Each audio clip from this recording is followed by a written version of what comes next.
the name of God, the compassionate, the merciful. Good evening, friends, and welcome to the 28th episode of Crime and Punishment, a legal podcast, not a political one. It is the official podcast of the Invictus Law Firm, PA, a criminal defense law firm in the city beautiful, Orlando, Florida. The website for the law firm is augustusinvictus.com, and that is, of course, yours truly, your host this evening, and I'm joined by my co-host, Tigergen. Tiger, a man of few words, how are you today? I am here, and let's make sure everybody can hear us first. Tiger, that may be the most words you've ever said to start a show. I feel like we are off to a good start already. All right, well, I'm looking at the levels, and they look all right to me. Good evening, everyone. Looking at the chat here. Got a rockin' chat this evening. All right. For loud and clear, says EcoFash Matt. Phenomenal. So if he says it's good, it must be good. So augustusinvictus.com is the website for the law firm. I'm going to post in here the link to our latest newsletter. We do our newsletter through View. No, we do not get paid to plug them, but I'm plugging them anyway. So that's our latest issue of our newsletter. And you can go there and subscribe to it so you get the email newsletter each week. That would be swell. That way we can keep up with you, especially if they ban us from social media. Not that they would, because we here at Crime and Punishment love Big Brother as much as the next guy. We have no political views whatsoever, and we hope you don't either. Tomorrow, big announcement, very important. Tomorrow, October 7th, is the Feast of Our Lady of Victory. So, something to keep in mind. The Rosary is how they defeated the Muslims at the Battle of Lepanto. Not that we have a problem with Muslims here at Crime and Punishment. We're just saying tomorrow is the Feast of Our Lady of Victory. And perhaps you will commemorate it as well. We are broadcasting here, simulcasting on Twitch, DLive, YouTube. I used to say Periscope, but apparently Periscope is gone. They have switched out Periscope. Twitter has its own video now, I guess, video program.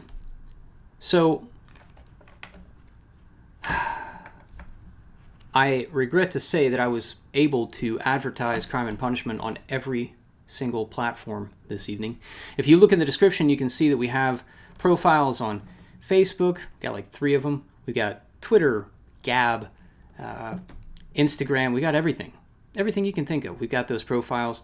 Unfortunately, I was able to post on all of them, which means that this whole crisis that happened earlier this week where Facebook was pulled from the internet and was going to be destroyed and no one would ever see it again because it got lost on the internet and there's no finding it again. Like, yeah, that was all hype and hullabaloo. Facebook appears to be alive and well, and so are our Facebook ads and social media posts. So please go to the description. I never even noticed. Yeah, I did. And I started getting a lot of text messages too, and I thought, oh, good, so it's not just me. I thought all of my accounts were deleted again. Turns out there was some crazy sort of anomaly. They thought it was a DNS attack. They thought that somebody was, some cyber terrorism where they removed Facebook from the internet. And I was, like everybody else, getting super stoked. And I thought, please, God, let Twitter be next. Please let it go. Just let it all go down in flames. Let it disappear. But here we are, broadcasting on the internet to all of your favorite platforms. So please go to the description and subscribe to all of those since we're still here. I'm going to give you another plug. If you look in the comments and the chat here, you will see a new book from Shotwell Publishing. Now, I say it's a plug, but really it's a warning. Tiger, can you see the chat, or do you need me to send you this through Telegram? Yeah, send it through Telegram. All right, this is a dangerous thing that just came out. It's a dangerous book. I, of course, advise everyone not I don't know what that's the sound of danger. That's what that is. Yes. I advise everyone to steer clear of this book. I'm only posting it so that you know it's out there and you can warn your children against reading it. You can warn all your neighbors. Do not read this. It's a blatant attempt at historical revisionism. It's trying to say that this woman has some kind of ties to people who were there at Charlottesville, who were inside, who knew all the organization, who knew what really happened, and it's just different from what you heard in the mainstream media. Now, garbage, obviously, to think that there's some kind of conspiracy in the mainstream media that they would, weave this false narrative about the literal terrorist attacks that we saw in Charlottesville. This book is appalling. I'm only bringing it to your attention because we are named in it. Not Crime and Punishment, but I mean, we, the royal we. I'm in this book, and I want you to know I absolutely do not support this blatant attempt at historical revisionism, and I encourage all of you to believe everything that the media has said about Charlottesville. Please don't let this get in the wrong hands, like the hands of your children if they're under 18, and don't let it influence your own perspective on what happened at Charlottesville, please. I'm begging you. Now. So wait, did you get a name drop in that book? Well, because I know you were there. Unfortunately, I was. To my everlasting shame, I am not only name dropped in the book, I was interviewed for the book. This before I knew what it was about, because I would never have engaged had I known that she was trying to tell people that something else happened there, that like they were set up. That's really the premise of it, that these evil people were set up by the government, or that the media lied about what happened. Ridiculous. Absurd. So see, we all know that journalists are all very objective people. Right. They're only after the truth. Yeah, and that's why they go into that profession, so that they can investigate the truth and promulgate the truth. They have, respectable professional reputations that they need to uphold, and they're not going to just lie, damage their own reputation. What is this, Russia? Yeah. So please don't read this book. It's awful. I haven't read it myself, but I know what it's saying, and I know that's awful. So we love Big Brother. Let's talk about let me see if I've run through all the things. Not even close. All right. I had a bunch of things I got. So we posted the newsletter. It's been a while, guys. I'm sorry, we're still getting back in the swing of it. We took a month off, but here we are, back on all your favorite platforms. So I plugged the newsletter. Let's now plug the viral style, so you can get our t-shirts and hats and give us that delicious t-shirt money. The newsletter we posted, subscribe to all the profiles and description. I said that. Charlottesville Untold, don't buy that. And tomorrow is the Feast of Our Lady of Victory. So yeah, those are all of the announcements. Let's talk about what we came here to talk about, Tiger. Which article do you want to start off with? Well, I was, when we were initially talking about the episode, we were talking about going over, essentially doing a case study overview of abortion. But so much has happened since then that like it was providential, right? Like we were preparing to do a show on the abortion cases anyway, and then it just blew up right when we were about to do it. Strange timing. Yeah. I still want to give a little bit of an overview on abortion law, because if you listen to certain segments of reporting and media, you might come away with the idea that all abortion anywhere and everywhere is perfectly legal at any time. And that's really not the case. So, I thought this was America. I thought this was a free country. yeah, I thought we could murder our children wherever and whenever we pleased. I know. Um, so, So you're telling me I'm stuck with all these kids now? yeah. So, the way that it started, is back in 1965, you had Griswold v. Connecticut. And that was apparently Connecticut, I'm sorry, was quite maybe even a Catholic state. They made contraception illegal. Like, a married person at that time could not get contraception. No person could advise them regarding contraception. It was completely illegal. And the Supreme Court, they went and said, "Oh no, that's there's really no nice way to say it. It was legislation from the bench because obviously the stated law in Connecticut was clear. There was no federal law on point. The United States Constitution doesn't talk about contraception nor abortion. And this is where we get this case is where it all started, where we get this idea that the Bill of Rights is very expansive. The language in this case that the author calls it the penumbra.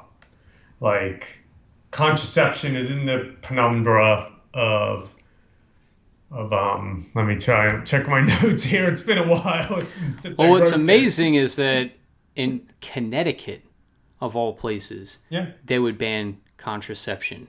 I mean, that's like, that's like, California mandating creationism in the public schools. Like, it's unheard of. You couldn't think of Connecticut doing something that extreme, because today that is extreme. Yeah. So I could have sworn I wrote down exactly which Bill of Rights the Griswold cited, but what I do have here is, so they were looking at it this way: you have a right of privacy, and that gives you a right to receive birth control and contraception education. Therefore, the Bill of Rights grants freedom of association, which grants rights to privacy, which grants a right to contraception. That's the reasoning there. And from then on, that is where you get the Roe v. Wade and Casey v. Planned Parenthood, and My generally, body, my choice. yeah, and even a lot of other not so, more like leftists. I just got we're apolitical here, but gotta state the facts. It's often a leftist interpretation of law that is saying that the Bill of Rights, even though it doesn't explicitly say something, it covers this right, this law, this thing. It's a living document. And they often, yeah, and you'll see in Supreme Court cases, they'll often directly cite Griswold whenever they're talking about expanding Bill of Rights and such. So it all comes from there. That's where it starts. But we would say, for the record, that right-wing interpretations of the Constitution are also stupid and bad. They can be, yes. We take no political position. We only want the correct interpretation. Yeah, and the way that the courts and legal systems work here, that is the law now. So let me ask you an aside that might seem out of the blue. How many children have died of COVID so far? Oh, I can't even give you a number, but I understand it's very, very low. Like, more than 1,000? Less than 1,000? I feel like that would be a high number. 1,000, Yeah. Because here's what I'm getting at. There is apparently some conservative movement about my body, my choice, like a mockery, about it's my body, my choice to wear a mask, my choice to get a vaccine. And the left is just up in arms about this because how dare you? It's not your body, your choice. You're killing people by not wearing a mask. You're literally murdering people by not getting vaccinated. People are dying because of your selfishness. Storm Hunter says about 300 children have died of COVID. Now, let's review the numbers here.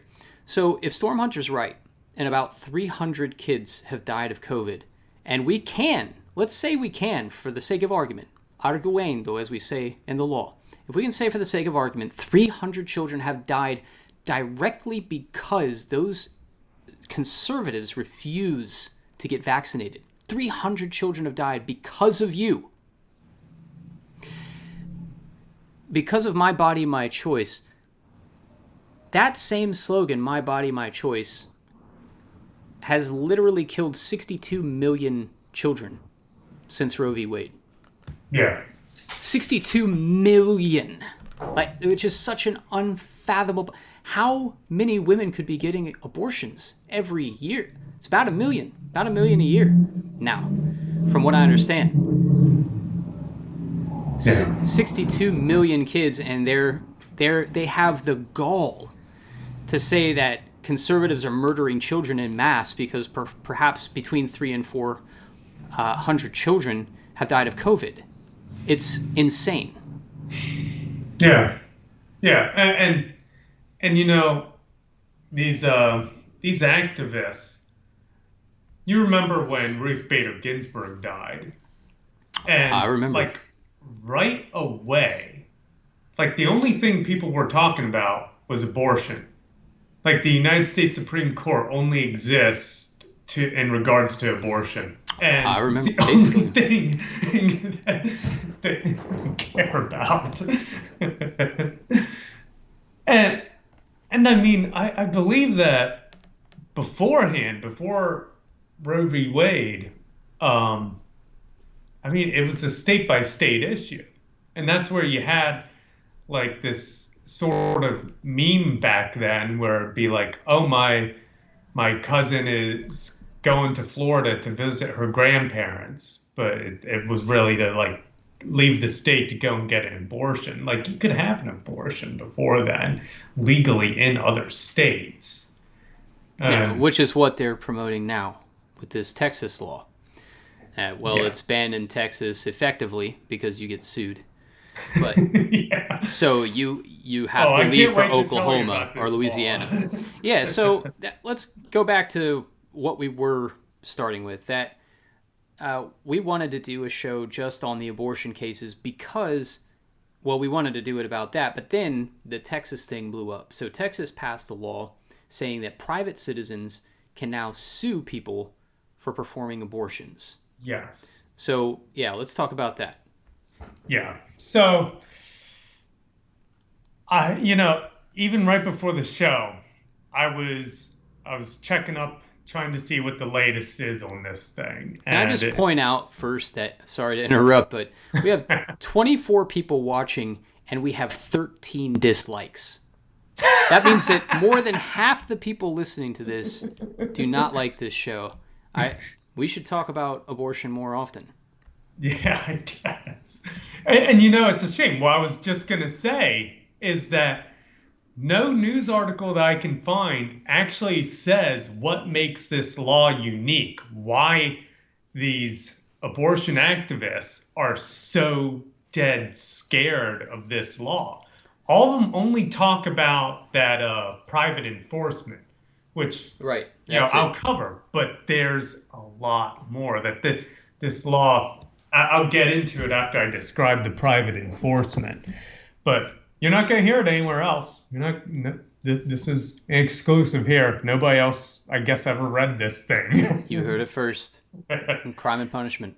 So first, the reason why it's private enforcement is apparently a bunch of geniuses in Texas wrote up this thing. Normally, if you want to challenge an abortion law, you gotta sue the state attorney general, and just say, hey, the state attorney general, he's violating my rights because he's enforcing this law against me. Well, in the law itself, it's written that no, the state attorney general has nothing to do with this law. No politician in Texas has anything to do with it. No, but everybody is completely, they're not immune from it. Just they're not having anything to say in it. So rather, the way that it works is that every citizen of Texas is granted the authority to enforce the law via civil action. So if somebody violates the law by having an abortion after the heartbeat or 6 weeks, then anybody in Texas can go and sue this person for trying to get an abortion. And they are, darn, I didn't write it down, but they're guaranteed a set amount of winnings. I think it's $10,000. Yeah. And then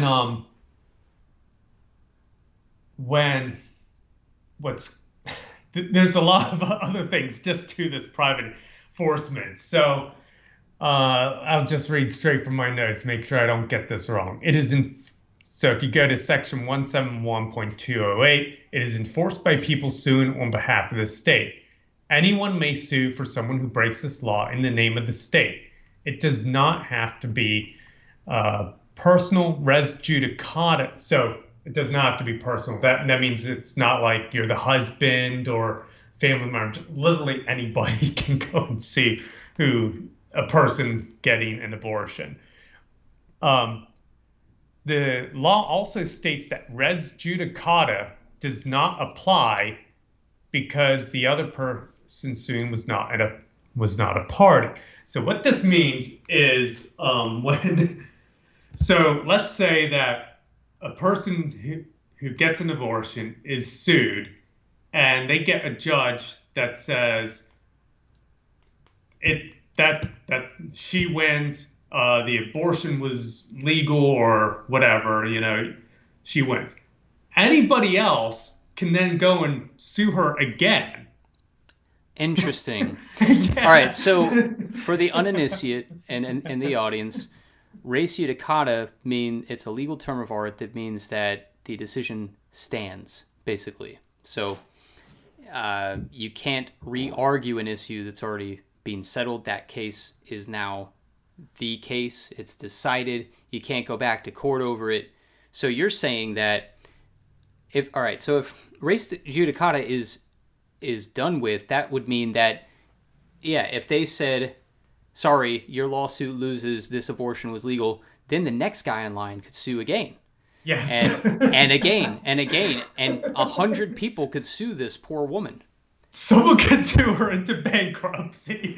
Just like, you could just keep it coming. Even if they win, you can just keep it coming. All right, well, let me ask you about this, because conservatives might think, heck yeah, that's the best thing I've ever heard of. That will end abortion right there, because no one wants to put up with that. But Dershowitz, Alan Dershowitz, the Epstein lawyer. Well, he's not, okay, that's uncharitable. He's the constitutional lawyer he's famous for a lot of things. Yeah, he's famous for a lot of things, including O.J. Simpson. Yep. So he pointed out, conservatives are having their fun now because you can do this suing people with private action for abortion, but check it out. What if, California says we're going to legalize, do the same thing. We're going to let people sue in private action, civil courts, for gun ownership.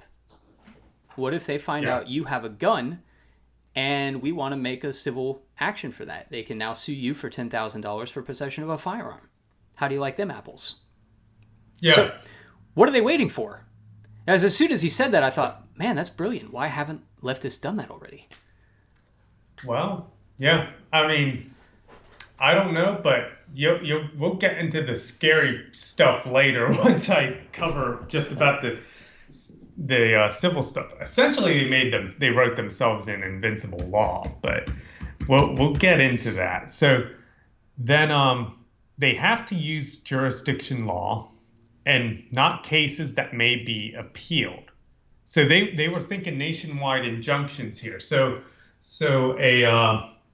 when they're looking at these civil suits, they Texas they're divided up into multiple jurisdictions and everything. They got the West and such. So like it's not only like they're saying you must use state law when you're trying these cases, but it also has to only be law within the state jurisdiction, like East, West, North District.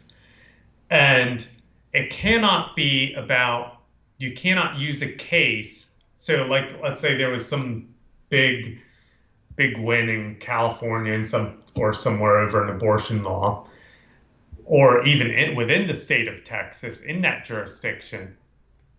You're not allowed to use that case because it's probably going to be appealed or it's currently undergoing review. Only final settled cases can be applied when looking at these. And then went into the invalid defenses section there about issue preclusion, can't use the judgment in another case. Claim preclusion, we already went through that. Then we get into Section G. They're saying this law cannot be construed as violating the First Amendment.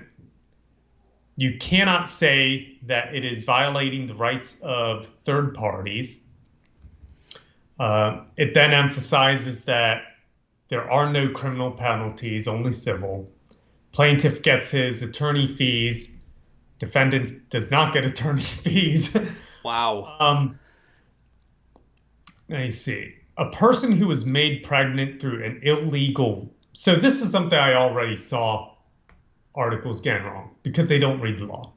A person who is made pregnant through an illegal act, such as rape, they cannot be sued. So I saw them saying about how through an act of rape, sexual assault, incest, or any other act prohibited by these sections of the Penal Code. So this whole, well, what about incest and rape? Wouldn't you allow abortion then? Like, that's their big thing. But how many of those are we talking about?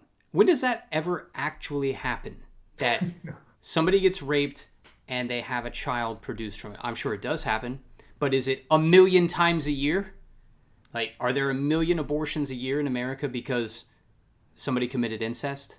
Yeah, I really don't think so. Even have to make a nationwide law allowing abortion at any time for something like that? I mean, conceivably, you could make abortion illegal under all circumstances, anytime, except for Exactly. Right. How hard is that? Right. Why not? I'm all for it. Yeah. Make it illegal for everything but rape and incest. But then, we've already got an epidemic, not of rape, but of rape accusations.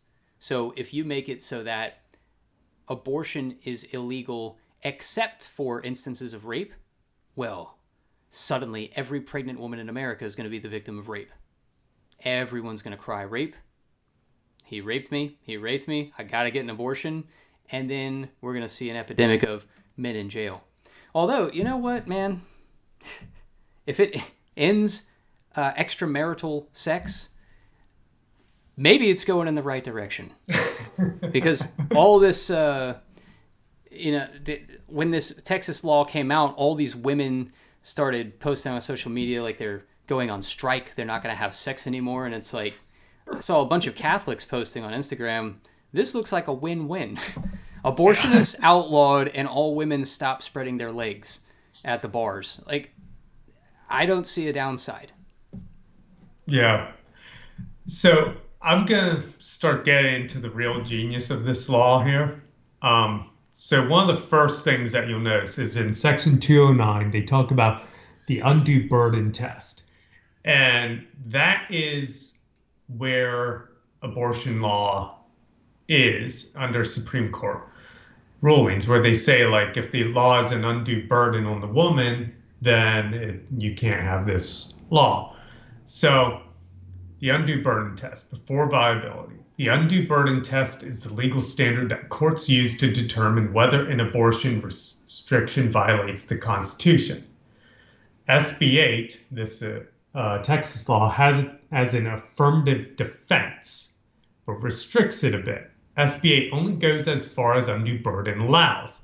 Therefore, it's in compliance with the law. So what it is the woman being sued about having an abortion. She can claim undue burden, but this law forbids her from claiming undue burden by saying this law is an undue burden to all women anywhere, everywhere in the state of Texas. She cannot say that. That's not a defense that she's allowed to raise under this law. Rather, she must prove that it's an undue burden to her and only to her. And the SB 8, it says if she can prove that it's an undue burden on her, then it's okay. Like that's a defense. All right, well, but let me ask you what exactly that means. Yeah. So the undue burden defense. All right, so in discovery, for instance, in a civil case, somebody asks me to, get all these text messages from my phone. They don't exist. You've got to get some kind of imaging system, some software screening program. It's going to cost thousands of dollars. That's an undue burden. I'm going to object to that discovery request. Yeah. Tough luck. Now, in this case, what are they talking about? Like, it's an undue burden to have the child? Yeah, that's something I was confused about, and I'm not sure what the abortion precedent and law says about that. I would imagine, it might be something like to have the child. My point in bringing it up on this show and saying that this is a little bit genius in this law is that what this law is telling the courts is the court cannot call this law unconstitutional, and because this law is in compliance, it's saying the girl can raise a defense of undue burden. And so no judge can say this law is an undue burden on women, therefore it's unconstitutional. They have it written into the statute. No, we're constitutional.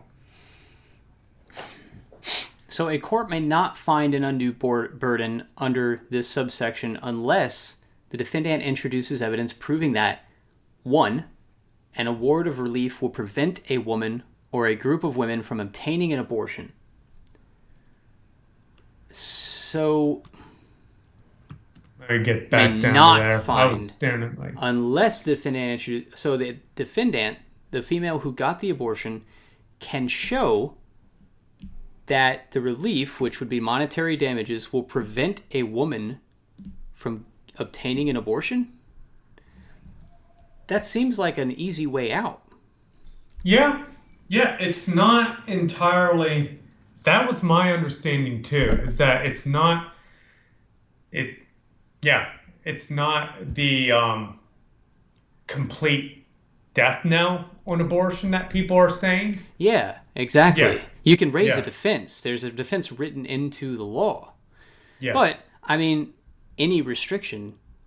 How are you going to keep them down on the farm once they've seen Carl Hungus? Like, once you can have abortion on demand anytime you want, day or night, for any reason whatsoever, well, why would you want to have to put up a defense? Yeah. How dare you tell me I can't murder my own child with impunity? I'll also remind you in the audience, too, that my understanding, the way that this law is written, remember we talked about the issue in claim preclusion for these suits.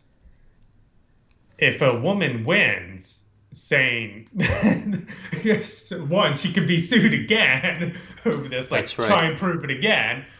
Also, whatever defense she brings up, I don't think it creates a kind of common law of defense, like a case law. I'm not sure if it would if you're restricting issuing claim preclusion. like another woman can go and say, well, in this court here, they said that a woman making under 30,000 a year, it's an undue burden. Like, I don't know if that would work under this law, if they could just kind of have a case history like that. I don't know. There seem to be a lot of interesting problems. I think what bothers me about the law, to be honest, as much fun as it is, and as much as I love seeing liberals cry about it, it worries me that it's like mob justice, if you can call it justice. Right. Mob action, right? It encourages mob behavior.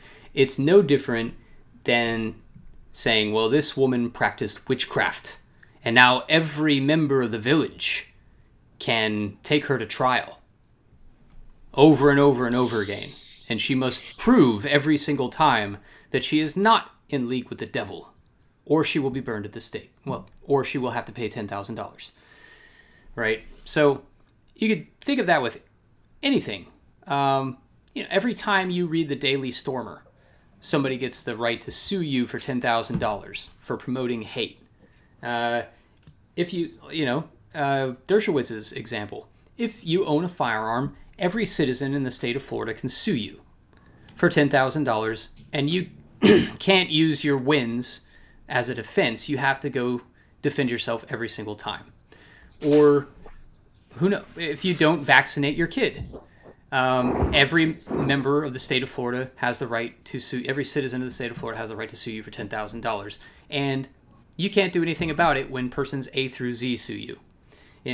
If this is the way things go in Texas, it has to be unconstitutional. There's no way you could legalize that sort of mobbery. Well, you're going to find this next section very interesting. If you go down to the severability section, 171.212. Hold on. 171. This is where the real genius is. All right. I'm there. All right. So this severability of a state statute regulating the abortion in the United States Supreme Court held that an explicit statement of legislative intent is controlling is the intent of the legislator that every provision, section, subsection, sentence, clause, phrase, or word in this chapter and every application of the provision in this chapter are severable from each other. Mm-hmm. So then, if any application of any provision in this chapter to any person, group is bound by... I see where they're going. I like it. Yeah. Okay. Very cool. It's like they read my mind. Yes. Went to the future, read my mind, went back and said, aha, check this out. All right, keep going. Sorry. All constitutionally valid application of this chapter shall be severed from any applications that court finds to be invalid, leaving the valid applications in force, because it is the legislator's intent and priority that the valid applications be allowed to stand alone. Even if a reviewing court finds a provision in this chapter to impose an undue burden in a large or substantial fraction of relevant cases, the applications that do not present an undue burden shall be severed from the remaining applications and shall remain in force and shall be treated as if the legislator had enacted a statute limited to the persons, group of persons, how these are written. So it's like they're literally making this thing immune to legislation from the bench. Yes, right. The Supreme Court activism. Yeah. Oh, you think this woman's case shows an undue burden? Well, that's nice. It applies to her. The law still stands. Yeah. You can still keep going with all the other people in Texas we want to sue. Yeah, that is brilliant. That is brilliant. I'll say that. I mean, it goes on here. So, if found vague, sever it as if the law is not vague. Our law says this law can be active if found improper. Let me see. Yeah, assumes it is constitutional, even if severed court. Yeah. So here's one of my favorite things. If you go into Section E, because this is something that judges they love to do this. So won't my computer cooperate? Bring up the law. Section E. No court may decline to enforce the severability requirements of subsections A, B, B1, C, and D on the ground that severance would rewrite the statute or involve the court in legislative or lawmaking activity. I love A it. court that declines to enforce or enjoins a state official from enforcing a statutory provision does not rewrite a statute, as the statute continues to contain the same words as before the court's decision. A judicial injunction. Somebody has been working on this for a long time. It's like whatever lobbyist group did this, pro-life lobbyist group did this, they were like, they spent 30 years on this waiting for some governor to be crazy enough to pass it. And they finally found him in Texas. And I mean, for the audience that might not understand, so one of the things that often courts will do is when they're trying to strike down law, they'll say that, this law is unconstitutional. We can't sever it. That is, we can't take out the bad part and leave the good, because that'll just completely ruin it. And we're judges. We're not legislators. We can't rewrite the law to keep it in place. Well, this section is saying, yeah, you can. For this law, you can. You can do that. Yeah, because they're saying, well, we can't rewrite the law. We can't divine the legislature's intentions, and so that was the reason for that specific language up there. The court has often said it can't divine the legislature's intentions, so let us specifically state our intention. This is all severable, so if you find something objectionable, okay, let's make it objectionable in that case. The rest of the law still stands. Thank you. Brilliant. I love it. Yeah. Yeah, it really is genius. And so then after this was all written, then these activists, they had their rush to the United States Supreme Court somehow. And the Supreme Court, they refused to review this. There's two reasons why. So this was Whole Women's Health v. Austin Reeve Jackson Judge. So that's the one thing.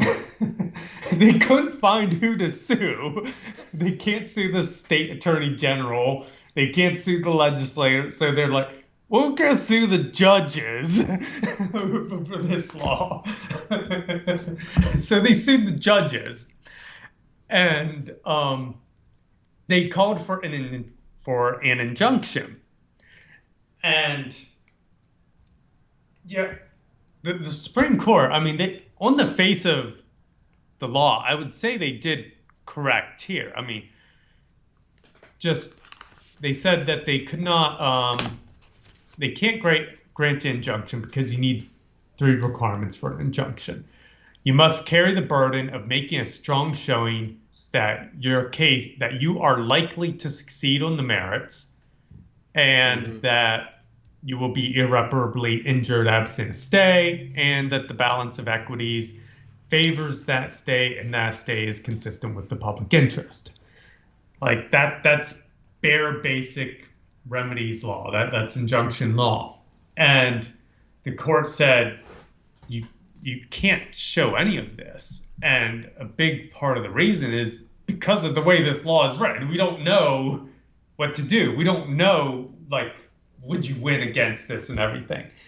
And the Supreme Court, they said the application presents complex and novel antecedent procedural questions on which they have not carried their burden. For example, federal courts enjoy the power to enjoin individuals tasked with enforcing laws, not the laws themselves, and it is unclear whether the named defendants in this lawsuit can or will seek to enforce the Texas law against the applicants in a manner that might permit our intervention. And if memory serves, so remember, they're suing the judges. And if memory serves, the judges, they normally, they got their immunities too, just under any law. Yeah, And they are famously immune from anything. yes, and these Anything. judges said, "Oh yeah, yeah, you can sue us. You can sue us over this. Yes, please do." And so just looking at, I would say the Supreme Court is correct that would these judges enforce this law? I mean, if they're saying like, "Oh yeah, please sue us. Oh my, we're totally responsible for this law," then they look like they're in favor. Partisans. Yeah, Yeah. yeah, and in fact, Like they have an axe to grind, like they have a political agenda. Yeah.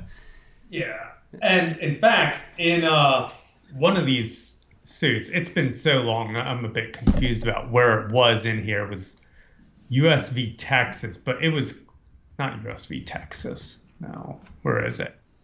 Yeah, that Maybe I don't can't be have it. right. Oh, here it is. Sued. Yeah, they sued every state judge in Texas, saying they can't hear a case that is unconstitutional. The district court, the Texas court, ruled that this is okay, citing a 1982 case from Puerto Rico, saying judges can be sued when no one else can be in state statutes. Interesting. A 1982 What will they case from think Puerto of next? Rico. You say that like Puerto Rico doesn't have a real legal system. Come on. I say that like Puerto Rico is not a state and so can't say anything regarding state statutes. No, that totally works in Texas. No, it makes perfect sense to me. So I mean, so yeah, I will give these lawyers though 10 points. 10 points to Gryffindor for creativity. yeah. That's incredible. I never would have thought of that. I'll tell you that. Yeah. So it's so yeah, the Supreme Court they were like, no, we can't hear this, and the usual group dissented, but nobody cares about that. Wasn't one of that group that sorry. dissented though Chief Justice Roberts, Yes. the quote unquote conservative Yes. Chief Justice? Yeah. Yeah, we got a 6-3 majority, in the Supreme Court, conservative majority. Yeah, he dissented, and like I said, I didn't care to read it. Well, let's talk about this since we've only got about 5 minutes left. It's not even this case about Texas that is going to be the one that goes to the Supreme Court and overturns Roe v. Wade. That's actually going to be a Mississippi abortion case that's gotten a lot less press coverage. Yeah. This article is from the Wall Street Journal. I sent you this one, right, Tiger? Yep. In Mississippi abortion case, Supreme Court sets arguments for December. So in 2 months, opponents and defenders of abortion rights weigh in on landmark challenge to Roe v. Wade. First of all, the Wall Street Journal using the phrase abortion rights just rubs me the wrong way. Like you see these girls holding these signs that say abortion is healthcare, and it reminds me of 1984 slogans like war is peace, freedom is slavery, ignorance is knowledge, or whatever it is, and abortion is healthcare. Like that's where we're at now. This Just double speak. A right is normally a right, especially in the United States. When you're talking about rights, you're talking about the right for the state to not interfere with you. Yeah, and in ancient Rome, the father had the right to kill any member of his family for disobedience. That was the pater familia, the family structure back then. If a son, there were cases where, famous one, a son was ordered by his father, do not take part in this battle. The son disobeyed his father, went and fought the battle, and won. He won the battle. Came back, father executed him for disobedience. It was a disgrace. Unthinkable in modern America that a parent would have that sort of right. The state has taken so much any semblance of parental authority we have left is an illusion anymore. Not that I'm arguing that fathers should be allowed to execute their sons for disobedience, although my sons being teenagers, I'm starting to change my perspective on that. But definitely not the same thing we used to have. And even so, a mother certainly, to my knowledge, has never had the right to murder her own children. To my knowledge, that has never been the law anywhere in the world in human history until Yeah, now. yeah. And you know what? I can quote, actually, I think you might be interested. Do you know what William Blackstone said about it? You mean the Blackstone? Yeah. Oh, no, Yeah. I'm not aware. So this is actually this is out of his famous works. The right of personal security consists in a person's legal and uninterrupted enjoyment of his life, his limbs, his body, his health, and his reputation. Life is the immediate gift of God, a right inherent by nature in every individual, and it begins in contemplation of law as soon as an infant is able to stir in the mother's womb.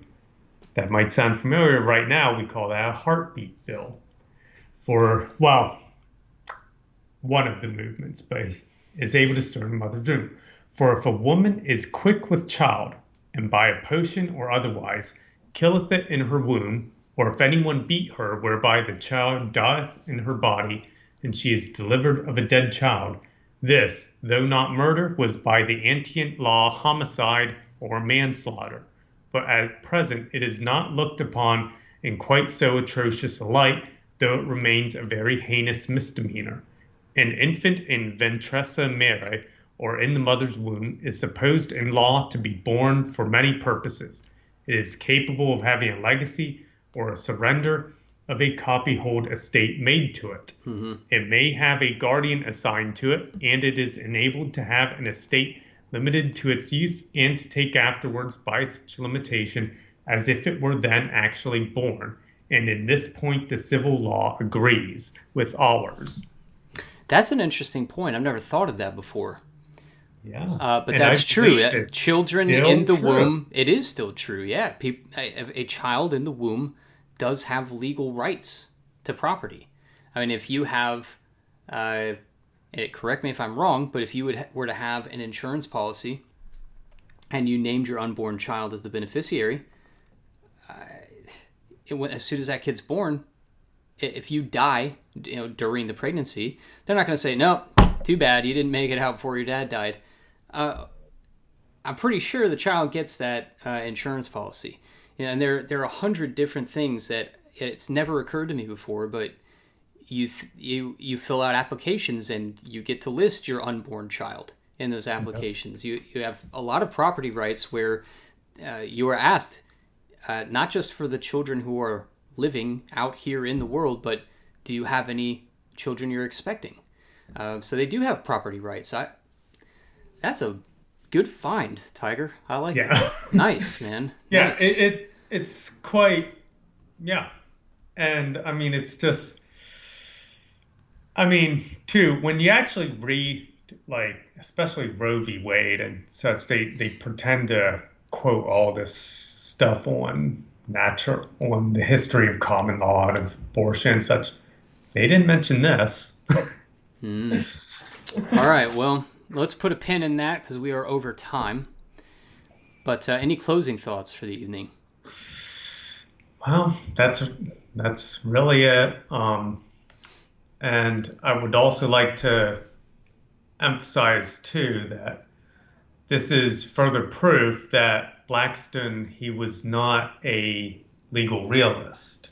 This is one of his many writings where he gets his law from natural law rights. Mm-hmm. He explicitly states that this is where it comes from. And I don't know, it needs to be brought back. It needs to be brought back. Bring back natural law. Yeah.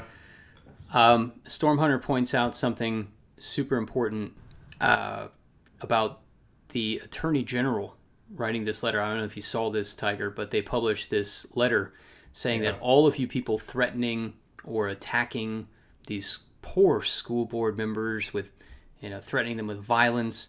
It's not just illegal, it's illegal, and we're going to call the FBI to investigate every such threat. So, yeah, the school boards are trying to label parents as literal terrorists who are deserving of FBI investigation and federal prosecution. Oh my, you couldn't have asked for a better way to delegitimize the government's oversight of education.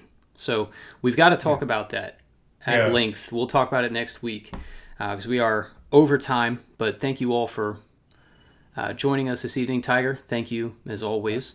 And as we always say here at Crime and Punishment, love Big Brother, stay in school, don't do drugs, and we will see you all next week. Good night, everyone.